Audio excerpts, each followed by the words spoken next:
Functions lover, welcome to my channel FF explanation. अभी मैं माई shadow का एक्सप्लेनेशन दूंगी। तो चलिए कहानी शुरू करते हैं। हम वांगीबो क्या सोच रहा था उस सीज़न पे थे, और ये पूरा सीन पे ना वांगीबो ने बड़ा सा जो वाइन का बॉटल लिया था वो पीते पीते ही वो सोच रहा था। तो वो फिर से वांगीबो के थॉट में हमारे first day during school time में तुमने जब मुझे डेट पे लेके गए थे तो मेरे लिए वेट कर रहे थे। मुझे देर हो गया था जाने में क्योंकि मुझे ना पैनिक अटैक आ गए थे स्कूल जाने से पहले। मैं ना जल्दी जल्दी स्कूल जाना चाहता था बहुत बुरी तरह से, क्योंकि मुझे पता था तुम मेरे लिए वेट कर रहे थे। जब मैं पहुंचा स्कूल में तुमने घूम के देखा ही नहीं मुझे। मैंने बोवेन से कहा कि ज़ोर ज़ोर से हॉर्न देने के लिए, ताकि वो साउंड तुम्हारे कान पे जाए और तुम घूमो, और तुमने फाइनली घूमा। मैंने बोवेन से कहा था कि गाड़ी ना वो धीरे धीरे लेके चले, और उसने वैसा ही किया। फाइनली तुमने नोटिस किया, वरना तुम नहीं नोटिस करते तो शायद कभी भी हमारा फर्स्ट डेट नहीं होता। और हाँ, सब ठीक होने के बाद तुम मेरे कार के पास आए, मेरा हाथ पकड़ा और वहाँ से दौड़ना स्टार्ट किया। मुझे बहुत पसंद आया जब तुम ना मुझे स्कूल से दूर भाग के लेके जा रहे थे। तब जब हम लोग रोड में चल रहे थे चेरी ब्लॉसम ट्री के बीच में से, तुम बहुत बकबक कर रहे थे। मुझे ना ज़्यादा नॉइज़ी जगह पसंद नहीं है, और जो लोग ज़्यादा बकबक करते हैं वो भी मुझे पसंद नहीं है। पर तुम्हारा वो जो सॉफ्ट वॉइस था वो ना मुझे एकदम प्योर म्यूज़िक लग रहा था मेरे कानों में। और मैं ना तुम्हारी तरफ देख रहा था डेट के दिन, और तुम मेरे एकदम सामने थे, और तुम मुझे एक लेक साइड पे लेके गए थे। थैंक गॉड वो दिन था, और हम लोग ना बहुत देर तक चुपचाप लेक पे बैठे रहे, और उठने के बाद हम लोगों के लिप्स टच हुए। मुझे ना गूज़बम्स आने लगे थे। मैंने तुम्हारे फेस को टाइटली पकड़ के सेंसलेसली तुम्हें किस करना चाहता था, पर तुम अंडर एज थे तो मैं कुछ भी नहीं कर पाया। हम कॉलेज में गए, तुम और मैं एक ही कॉलेज में थे, और हमने ना एकदम नहीं छोड़ा था एक दूसरे को। और तुम ना हमेशा से मेरे पीछे दौड़ते थे, ऐसे कि तुम अपना क्लास भी बंक करते थे मेरे पीछे मेरे साथ रहने के लिए। मुझे एकदम भी पसंद नहीं था, पर मुझे ना बहुत अच्छा लगता था जब तुम मुझे सब जगह एक्कम्पैनी करते थे। और हाँ, उस समय से ज़ीशुआन का प्यार और केयर मुझे नहीं चाहिए था। मैं कुछ डायरेक्टली उसे बोल नहीं पाया वो प्रॉमिस के खातिर। मुझे लगा अगर मैं उससे डिस्टेंस मेंटेन करूँगा ना तो वो मेरे बिहेवियर से समझ जाएगी, पर उसने कभी भी नहीं समझा।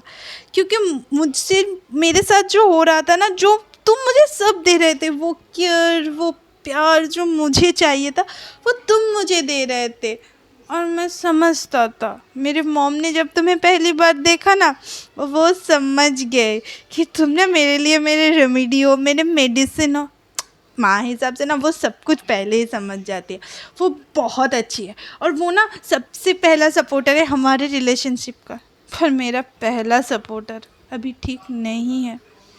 तुम्हें पता है शाहजहान, तुमने जब पहली बार मैंने तुम्हें सेंसलेसली किस किया था, मुझे तुम्हारे लिप्स बहुत प्यारे लगे थे।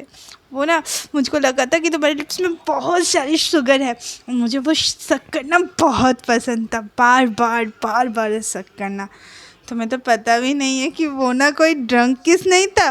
मैं तभी ड्रंक नहीं था, सब ठीक था, पर तुम सब कुछ तोड़ दिए जब तुमने मुझसे कहा कि तुमने मेरा नेकेड पिक्चर लिया है और मुझे तुम्हें डेट करना पड़ेगा। मैंने एकदम से हाँ कर दिया था, मैंने एग्री कर लिया था। मैंने कभी भी तुमको नहीं रोका, क्योंकि मैं कभी तुम्हें रोकना ही नहीं चाहता था, क्योंकि मुझे पता था तुम मेरे नेकेड पिक्चर नहीं लिए हो। और उस दिन तुम मेरे प्राइड थे यार, तुम मेरे टाइगर थे, पर तुमने मेरा प्राइड एकदम क्रश कर दिया। क्यों किया तुमने ऐसा? क्योंकि तुम में करेज था एकदम फर्स्ट डे कह देना आई लव यू, और अपने प्यार को चेज़ करने का करेज तुम में था। तुम्हारा प्यार सब बहुत बड़ा था, पर तुमने सब कुछ मिस कर दिया। पर आज भी तुम मेरे प्राइड हो। मैं तुम्हें किसी के लिए भी ब्लेम नहीं करता हूँ, और मेरे एग्री करने के बाद मैं और भी ज़्यादा कोल्ड हो गया, क्योंकि मैं जब भी तुम्हारे साथ होता था ना, मुझे बस वो ब्लैकमेल का बात याद आता था। मैंने कभी भी वो नहीं भूला। मैं तुम्हारे साथ समय बिताने लगा, पर वो मुझे याद था और मैं हमेशा से विश करता था कि तुम मुझे सच्ची बोलोगे, और तुमने मुझे सच्ची बात बोली, पर उस तरह से नहीं बोला जिस तरह से मुझे लगा था। तुमने एंगर और सैडनेस में मुझे बोला। तुम कंफ्यूज थे तब, कन्फ्यूज किया कब? जब तुम गुस्से में थे। तुम बहुत हैप्पी हो चुके थे जब मैंने एग्री किया। लिबोवन तुम्हें जब पहली बार घर छोड़ा था ना, वो बाहर खड़े तुम्हारा इंतज़ार कर रहा था जब तक तुम घर के अंदर नहीं घुसे, क्योंकि मैं ना वीडियो कॉल के थ्रू सब देख रहा था। मैं बस चाहता था तुम ना एकदम सेफली होम पहुंच जाओ। और घर पहुंच के तुमने मुझे कॉल किया और एकदम ना मैंने नोटिस भी नहीं किया कि तुमने नोटिस नहीं किया कि मैंने तुम्हारा कॉल ना पिक कर लिया था, क्योंकि जोचन ने तुम्हें थप्पड़ मारा था।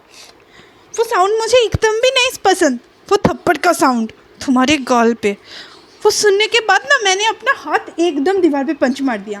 मुझे कोई दर्द नहीं हो रहा था पंच से, पर वो साउंड मुझे एकदम भी अच्छा नहीं लग रहा था। ये सोचने के बाद ना वांगीबो का आँख एकदम लाल हो चुका था और उसने ना वाइन का बॉटल बहुत टाइटली पकड़ लिया था गुस्से में, और वो ज़ोर ज़ोर से सांसें ले रहा था खुद को काम डाउन करवाने के लिए। फिर से वो बोला, मुझे अभी भी याद है जब हम लोग एक साथ मम्मा के फार्म हाउस पे टाइम स्पेंड किए थे। वो ना मेरा बेस्ट मोमेंट था मेरे लिए। मैं अभी भी उस मोमेंट को चेरिश करती हूँ, क्योंकि हम एक साथ थे। और तुम सो जाने के बाद ना मैंने बहुत देर तक तुम्हें किस किया था तुम्हारे लिप पे। वो ना मैं हमेशा से ही करता हूँ तुम्हारे सो जाने के बाद तुम्हारे लिप पे किस। वो ना मेरे लिए बेस्ट फीलिंग है।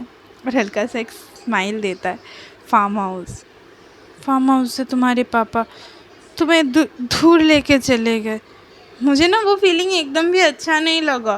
तुम स्लोली ना मेरे सामने से चले जा रहे थे और मुझे ना डर लग रहा था। मैं बहुत डरा था और तुम्हें खो देने का डर धीरे धीरे मेरे अंदर हो रहा था। और जब तुमने ना मेरे लिए अपना घर छोड़ दिया, मैंने तुम्हें नहीं रोका, क्योंकि मैं तो तुम्हारे साथ रहना चाहता था। मैं तो हमेशा से फ्री होना चाहता था इस घर से। मैं ना इस शहर से भागना चाहता था और तुम मेरा रास्ता थे भागने के लिए सब कुछ से। तुम मेरे सैनिटी थे, मेरे इंसान सिचुएशन में मेरे साथी थे। जब भी ना मुझे बेस्ट बिजनेसमैन का अवार्ड मिलता था, मेरे लिए असली विनर तुम थे। वो अवार्ड फर्स्ट होल्ड करना तुम डिज़र्व करते थे। किसी को भी ना वो अवार्ड टच करने का अलाउ नहीं था जब तक वो तुम ना छू लो, क्योंकि मेरे लिए हर कुछ तुम थे। तुम मेरे रिस्पेक्ट थे। तुमको तो हाई रिस्पेक्ट बॉडीगार्ड भी मिला था जो तुम्हें हमेशा से वो करता था। भूल लोगों को तो छोड़ दो, मैं तुम्हें हमेशा से वो करता था। मेरा सर हमेशा से तुम्हारे सामने झुका था, क्योंकि मैं जहाँ पे हूँ ना वो तुम्हारे वजह से हूँ, और मैं कभी भी तुम्हें नहीं भूल सकती और आज भी नहीं भूला हूँ। और एक प्राउड सा स्माइल वांगीबो के फेस में आ जाता है। वो फिर से कहता, तुम्हें अंधेरा नहीं पसंद था तो मुझे सब कुछ एकदम रोशनी करना ही था। मैंने पूरा मेंशन रोशनी किया, मेंशन के ऐसे कि मैंने रोड पे भी रोशनी कर दिया, पर तुमने सोचा वो सब गवर्नमेंट ने किया। जीशुआन वो लड़की वो जब भी यहाँ पे सर्वेंट हायर करती थी ना इस मेंशन पे, जैसे ये उसका मेंशन है, मुझे लगा तुम उसे मना कर दोगे, क्योंकि तुम्हारे पास तो वो पावर था ना। मैं कभी कुछ भी नहीं कह पाया क्योंकि मैं प्रॉमिस से बंधा था, पर तुमने भी कभी कुछ नहीं कहा।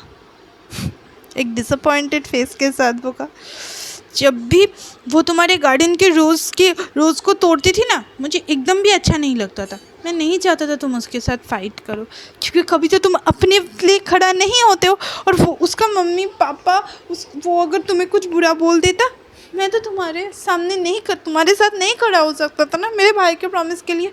इसीलिए मैंने बस उसको स्टॉप नहीं किया। मेरे भाई के प्रॉमिस की वजह से मैं हमेशा से अटका गया। मुझे एकदम पसंद नहीं था जब तुम कहते थे कि तुम मुझे देख के स्माइल नहीं कर सकते, तुम मुझे किस नहीं दे सकते। मुझे ना हार्ट में बहुत डीपली पेन होता था जब भी हम लोग ना, मैं उसे रिप्लाई करता था आई लव यू करके और तुम देखते थे। मैं सोचता था तुम मुझे रोकोगे अभी, पर कभी भी तुमने मेरे ऊपर राइट्स नहीं दिया, मुझे प्रेशराइज नहीं किया। क्यों? तुम कहते थे ना हम फियांसे थे, तो क्यों तुमने मेरे ऊपर राइट्स नहीं दिया?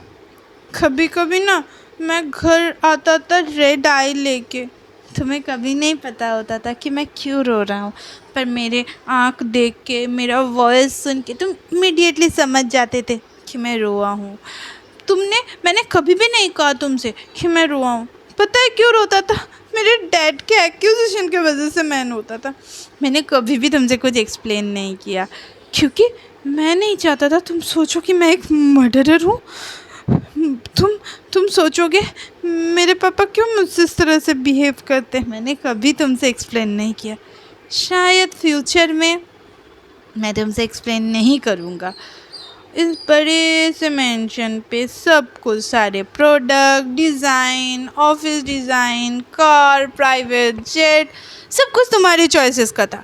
पर कभी भी तुमने मुझे नहीं कहा कि तुम्हें वहाँ पे जाना है, इस सिटी पे जाना है जेट से या कार से। मैं हमेशा से चाहता था कि तुम ना मुझसे ज़िद करो, जिस तरह से तुम ना अपने पापा को ज़िद करते थे, अपनी मम्मा को ज़िद करते थे। मैं चाहता था तुम मेरे लिए डिमांड करो, छोटे छोटे चीज़ों का डिमांड करो।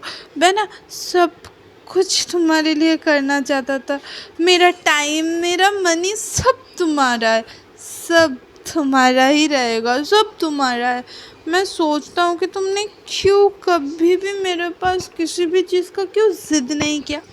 ग्रीनलैंड टिप, तुम्हें पता है ना मुझे क्राउडेड प्लेस, नॉइजेस प्लेस एकदम पसंद नहीं है, पर क्राउड में ना तुम मेरा हाथ टाइटली पकड़े रहते थे। मैं कभी भी नहीं चाहता था कि तुम मेरे पास्ट के बारे में जानो, पर फाइनली वो दिन आ गया जब तुमने मुझे पैनिक अटैक्स में देखा।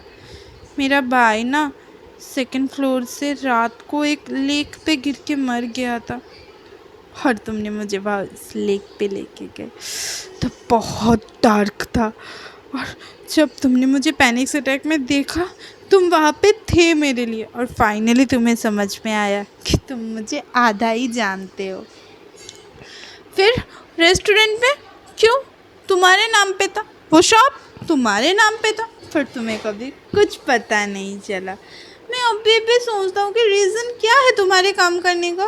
क्यों तुम अपना पार्ट टाइम वाला जॉब कंटिन्यू करना चाहते थे? मुझे कभी समझ में नहीं आया। जब भी मैं ना सबको बोनस देता था, पर तुम ना कभी भी अपने लिए वो खर्चा नहीं करते थे। मैं हमेशा से चाहता था कि तुम उस पैसों से अपने लिए कुछ खरीदो, क्योंकि तुम कभी भी चेक नहीं करते थे जो मैं हमेशा से तुम्हारे लिए ख़रीद के लाता था। पर उस बोनस से तुम हमेशा से या तो मेरे लिए कुछ लाते थे या फिर कोई डेट फिक्स कर देते, और ये बात ना मुझे बहुत गुस्सा दिलाता था। ग्रीनलैंड ट्रिप से आने के बाद भी तुमने क्या किया? तुमने एक डेट प्लान कर लिया। तुमने फिर से डिसाइड कर लिया कि अपने सारे पैसे को तुम बर्बाद करोगे। मुझे बहुत गुस्सा आ गया। मुझे पता था डेट के बारे में, पर मैं नहीं किया। जीशुआन ने कॉल किया तो मैंने उसके बर्थडे पार्टी में चला गया, और तुमने जब मुझे कॉल किया और तुम्हारा वो हर्ट साउंड, उस वक्त ना मुझे बहुत दर्द हो रहा, और मैं वहाँ से इमीडिएटली निकल गया। मैंने लीबोवन से कहा कि जल्दी जल्दी गाड़ी चलाने के लिए, पर लीबोवन बहुत जल्दी चला रहा था, पर गाड़ी बीच रास्ते में ख़राब हो गया, और मैं दौड़ के तुम्हारे पास रेस्टोरेंट में आ रहा था, क्योंकि मुझे कोई ऑटो ही नहीं मिला। और दौड़ते हुए ना मेरा ना एक कार से एक्सीडेंट हो गया, और ना मेरा पूरा फेस ना ब्लडी हो गया, पर मैं फिर भी नहीं रुका। मैं दौड़ के रेस्टोरेंट पे पहुंचा, पर तुम तब तक रेस्टोरेंट से बाहर निकल चुके थे। और जब मैं घर की तरफ दौड़ के गया, मैंने देखा तुम वो बास्टर्ड के साथ रास्ते में बैठ के खा रहे हो, बेंच पे। शायद तुम कभी भी नहीं समझ सकते कि वो मुझे कितना गुस्सा दिलाता था, वो मुझे कितना हर्ट होता था जब भी तुम उसके पास जाते थे। हाँ, एक्चुअली तुम कभी नहीं समझ सकते थे। मुझे अभी भी वो दिन याद है जब मैं इंडिया का यंगेस्ट बिलियनियर बना था, चाइना का। और उस कॉन्फ्रेंस में रिपोर्टर ने जब मेरे लवर के बारे में पूछा, जीशुआन के आने से पहले ही मैंने कहा था कि मैं रिलेशनशिप में हूँ, और वो आके कह दिया कि वो मेरी गर्लफ्रेंड है। मैंने सोचा तुम क्यों उसके पहुँचने से पहले नहीं पहुँचे? क्यों तुमने सबको नहीं बताया कि तुम मेरे फियांसे हो? तुमने कभी भी थोड़ा सा भी अपने जगह के लिए नहीं मूव किया, और तुम्हारे साथ आ जाने के बाद तो मैंने उसके साथ कभी कांटेक्ट नहीं रखा। तुम्हें ये पता था ना, पर उस दिन वो कहीं से टपक गई और अपना गर्लफ्रेंड कहने बोल दिया, पर तुमने एक बात भी नहीं कहा, तुम चुप थे। हम फियांसे थे ना, फिर तुम क्यों चुप थे? और ये बोल के ना वांगेबो एकदम ज़ोर से रोने लगा, और वांगेबो का ना एकदम बुरा हालत हो चुका था, पूरा मेस हो चुका था। और मतलब वो बस सोच रहा था कि शाहजहान उसे कभी भी क्यों नहीं समझ पाया शायद, और वो ना अपने टीयर्स को बहुत हर्शली अपने फेस पे वाइप कर रहा था और बहुत रो रहा था। और फिर से वो कहने लगा, पहले से मुझे पता था तुम्हारे दोस्त कौन थे, वांग जिंगाओ।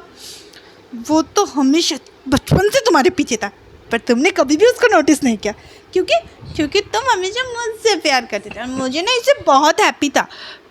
मैं ना बहुत गुस्सा हो जाता था जब भी तुम मुझसे बात करते थे, पर कभी भी तुमसे मैंने कुछ भी नहीं कहा। तुम जब उससे बात करते थे ना तो मेरा ब्लड ना पूरा बॉयल होता था।